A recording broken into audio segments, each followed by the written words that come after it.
Trump campaign says that tens of thousands of people voted twice in Nevada, among other suspicious voting irregularities, they say. On Thursday, Trump campaign attorney Jesse Binnall told the judge that over 40,000 people voted twice, while 20,000 voters did not have a mailing address, and roughly 2,400 voters had an out-of-state address. The Trump attorney also said a local news station found that 1,500 ballots were cast under dead people's names. Binnall also argued that voting machines in Nevada's Clark County lacked proper security. Now, all of this information came out yesterday on Thursday as the Trump legal team held the hearings in front of a state judge on voter fraud. The questions are, how did this happen? Who's responsible? And what do we do about it?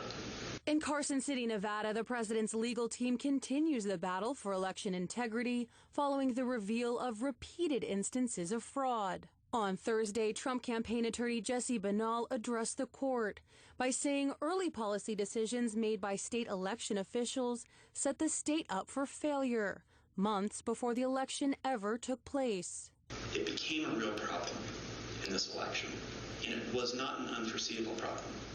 It was a problem that people were making clear all along, that there was going to be issues if we didn't take robust efforts in order to make sure that every voter was only voting once. Binnall specifically highlighted changes to general election procedures that removed restrictions on mail-in voter registration.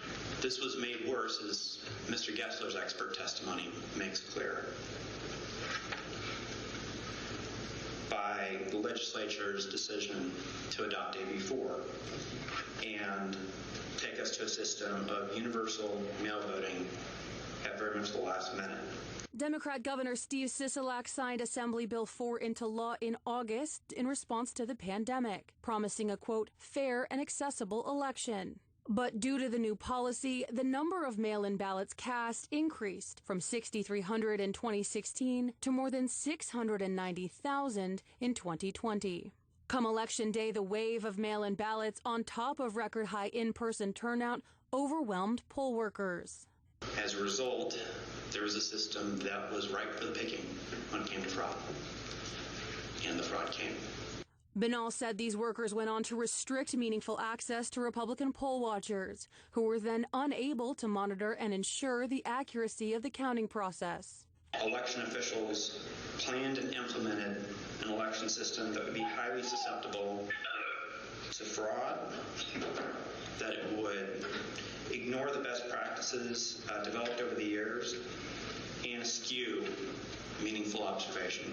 The president's campaign has argued in every state where it has filed a lawsuit that the push for election integrity supersedes any political agenda, and that upholding the integrity of American democracy is the primary goal of their legal battle. Transparency is not political.